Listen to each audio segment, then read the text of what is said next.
आजच्या या अभूतपूर्व पंकजाताईंनी चालू केलेल्या दसरा मेळाव्याला उपस्थित असलं तुम्ही केल्यामुळे तुम्हाला माहित नाही काय काय झालं। एक गोष्ट ऐकताय का? गोष्ट ऐकता का? एक मग शांत बसा, शांत बसा, शांत बसा।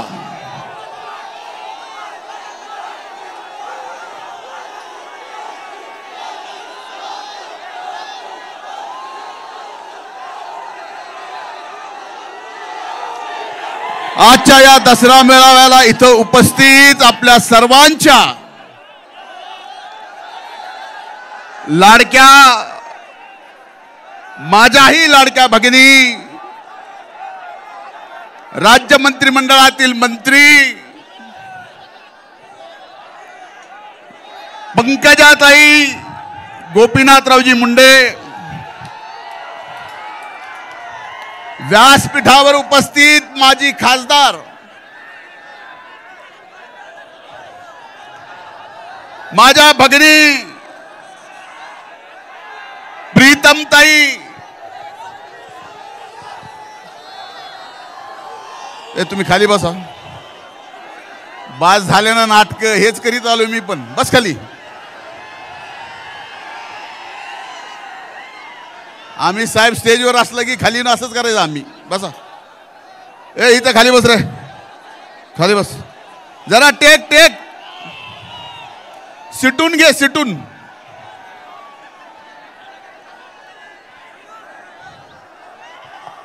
व्यासपीठावर उपस्थित आदरणीय जानकर साहेब, व्यासपीठावर उपस्थित सर्व मान्यवरांची नावं घेता येतील। आपण बराच वेळ झाला इथं अगोदरपासून पोहोचलात, आम्हालाही इथं यायला अर्धा तास वेळ गेला। ताईंनी त्यांच्या भाषणामध्ये या गोष्टीचा उल्लेख करावा की आजपर्यंत स्वर्गीय मुंडे साहेबांचा या विजयादशमीच्या दसरा मेळाव्याचा अभूतपूर्व मेळावा जर कुठला असेल तर तो आजचा आहे। आणि आज इथं उपस्थित दसरा मेळाव्याला आलेल्या सर्वांना मी नतमस्तक होऊन दंडवत घालतो की आपण एवढं प्रेम मुंडे कुटुंबावर, पंकजाताईवर या ठिकाणी दाखवता।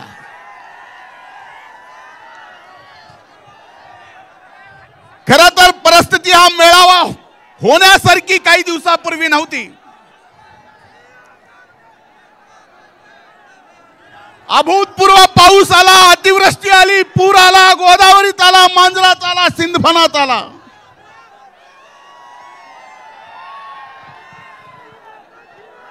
भयंकर शेतकऱ्यांचं संकट, शेतकऱ्यांच्या समोर संकट आलं। तसलं संकट असताना माझी आणि ताईंची चर्चा झाली की आपण काय करावं। पण ताईंनी निर्णय घेतला, काही जरी झालं तर या दसऱ्याची परंपरा मोडायची नाही। मी ताई आपले मनापासून अभिनंदन, आभार मानतो। आज शेतकरी अडचणीत आहे। इथं आलेला प्रत्येक जण शेतकरी आहे, शेतमजूर आहे। आज अभूतपूर्व नुकसान झालंय, मान्य करतो। आज मी मंत्रिमंडळात नाही, फक्त आमदार आहे,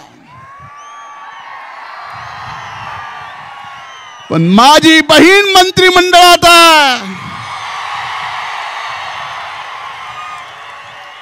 आणि शेतकऱ्याच्या शेवटच्या टोकापर्यंत शेतकऱ्याला जास्तीत जास्त मदत आपल्या पंकजाताई महायुतीच्या सरकारकडून मिळून दिल्याशिवाय राहणार नाहीत, हा विश्वास मी या निमित्तानं आपल्या समोर व्यक्त करतो। खरं ही दसऱ्याच्या मेळाव्याची परंपरा, जे फक्त घोषणा द्यायला आले त्यांना मेळावा कधी सुरू झाला, पहिला दसरा मेळाव्याला कोण आलतं काय माहित नाही. तुम्ही बोलू द्यायला आलात का बंद करायला आलात? तुम्हाला कसं समजू? मला सरळही समजून सांगता येतं आणि उलटही सांगता येतं.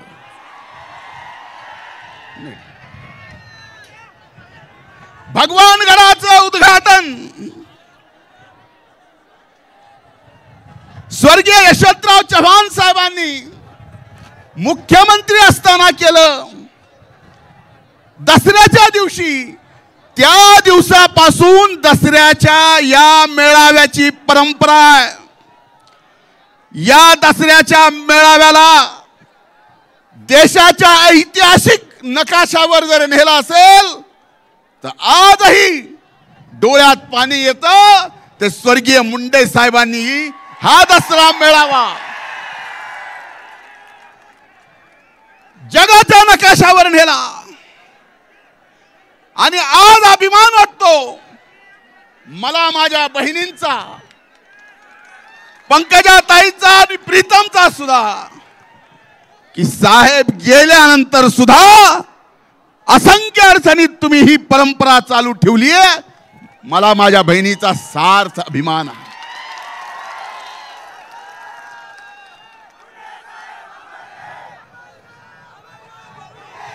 आम्ही लहान होतो. लहान असताना स्वर्गीय मुंडे साहेबांसोबत, स्वर्गीय अण्णांसोबत त्यांच्या हाताच्या बोटाला धरून दसरा मेळावा भगवानगडावर जाऊन पाहायचो. हा दसरा मेळावा साहेब नेहमी सांगत की ही विचाराची देवाणघेवाण आहे. मी देवाणघेवाण बघत असताना पुढे आलो, परत मागं बघितलं, पुढे आलो, परत मागं बघितलं. मग मागच्या दसऱ्याला मी होतो. मागच्या दसऱ्याला मी होतो, त्यातले अनेक जण मागं दिसनात. म्हणलं कामून?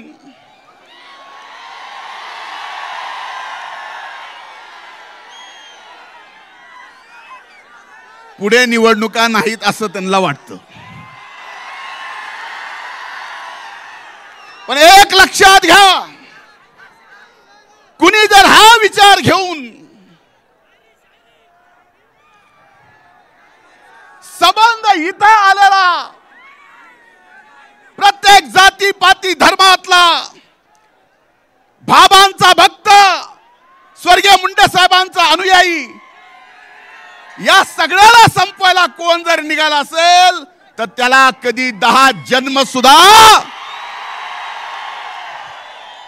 संपवता येणार नाही. काही जण म्हणले स्वर्गीय मुंडे साहेबांचं आता सगळं संपलं. माझं आपल्याला एवढं सांगणं, अनेक जणांना हे ऐकायचं, कारण मी बरेच दिवस झालं ताई बोललोच नाही. मैंने सोचा कि इस सफर में खामोश रहना ही ठीक है, ना कुछ करते हुए बिना वजह गालियां खाइए. पण आज आपल्याला सांगतो, मी विद्यार्थी चळवळीपासून ज्या वेळेस ज्या जातीच्या आरक्षणाचा मुद्दा आला त्या वेळेस त्या प्रत्येक जातीच्या आरक्षणासाठी भांडणारा मी एक कार्यकर्ता आहे. आणि हे तुमच्यापासलं लपलेलं नाही आहे.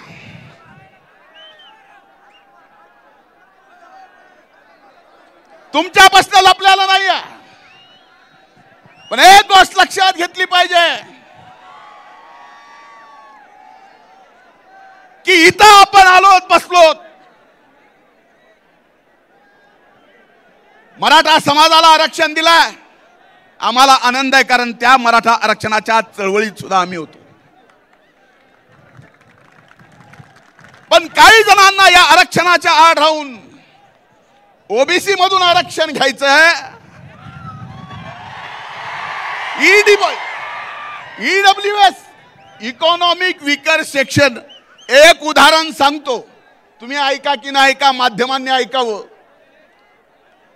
ओबीसीचा आत्ता आलेला एमपीएससीचा रिझल्ट, त्याचा कट ऑफ होता 485 आणि स्पेशल विकर सेक्शनचा निकाल 450. म्हणजे 450 मार्क जर मी मराठा समाज म्हणून, इतर स्वर्ण समाज म्हणून मला जे कुठलंच रिझर्वेशन मिळत नाही, मी जर इकॉनॉमिक विकर सेक्शन मध्ये भरला असतो तर 450 पास झाला असतो. प्रमाणपत्र घेऊन ओबीसीत आल्यानंतर मात्र 480 घेतलं तरी नापास आहे. कुणाला फसवताय? काही ठराविक लोकांना फक्त याबाबत स्वतःला खुर्ची मिळावी यासाठी,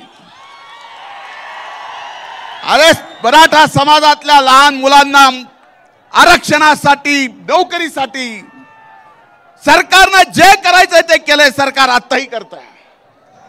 पण आज हा मेळावा जसा स्वर्गीय मुंडे साहेबांचं नाव घेतल्याशिवाय सुरूही होऊ शकत नाही आणि संपत शकत नाही, तसं आम्हाला सुद्धा आपल्याला सांगावं लागणार आहे की आरक्षण दिलंय, आणखीन द्या आमचं म्हणणं नाही. पण आता याच्यातल्या ताटातलं काढून त्या ताटात, शेवटी हा मेळावा विचाराची देवाणघेवाण आहे. जानकर साहेब बरोबर आहे. एक गोष्ट लक्षात घ्या, मी मागच्या 250 दिवसात माझ्या बहिणीला माहिती आहे, माझी बहीण तासन तास माझ्याजवळ येऊन बसत होती. अशी वाईट मानसिकता माझी झाली होती. मला आधार देत होती त्या काळात, ज्या काळात ही सर्व माध्यम माझ्या विरोधात मीडिया ट्रायल चालवत होते. त्यावेळेस मला आधार दिला माझ्या बहिणीनं, माझ्या पक्षाच्या महायुतीच्या नेत्यांना.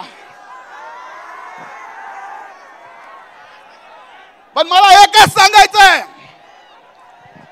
माझ्या विरोधात जे घोटाळा काढला, कोर्टात गेले, कोर्टातून निकाल मला क्लीन चिट दिली आणि ज्यांनी कोर्टात गेला त्याला ₹1,00,000 दंड भोगला. हे चुकीचं कसं केलंस म्हणून. आणि एवढं होऊन सुद्धा मी आज तरीही शिक्षा भोगतोय. हे लक्षात घ्या. म्हणून आज दसऱ्याच्या मेळाव्यात शेवटच्या 2 मिनिटात मी आपल्याला एवढं सांगतोय, या दसऱ्याच्या मेळाव्यात मी एवढंच सांगतोय, ना आम्ही कुणाला विरोध केला, ना आम्ही कुणाच्या विरोधात आहोत.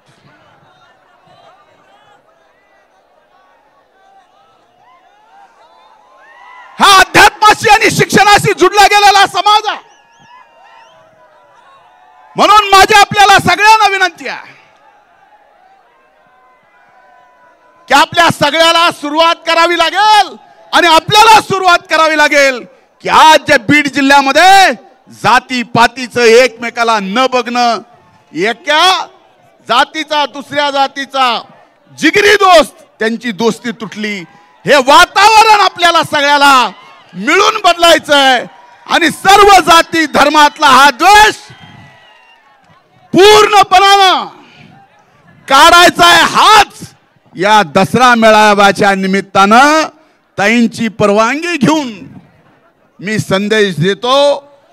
इथंच थांबतो.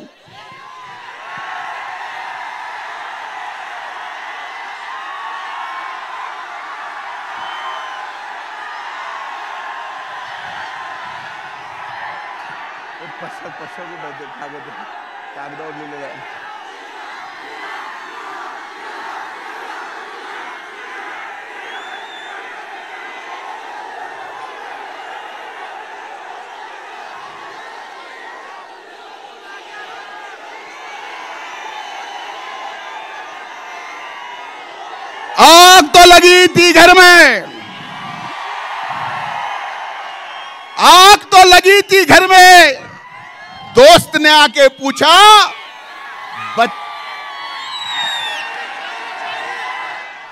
आग तो लगी थी घर में, दोस्त ने आके पूछा घर में आग लगी है तो बचा क्या है।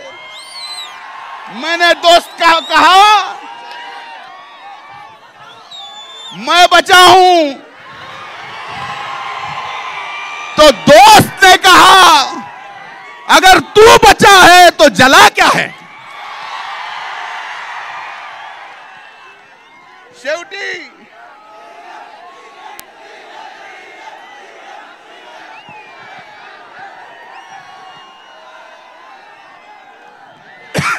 हर मुश्किल, आमचं एकच आहे तुम्हाला सांगतो, हर मुश्किल को हसते हसते तुमच्या समोर डोकं फोडून मी अरबिक भाषेत जरी शेर सांगितला ना तरी असेच ओरडणार आहे तुम्ही। हर मुश्किल को हंसते हंसते झेलते हैं हम, आम्ही सगळेच हर मुश्किल को हंसते हंसते झेलते हैं हम।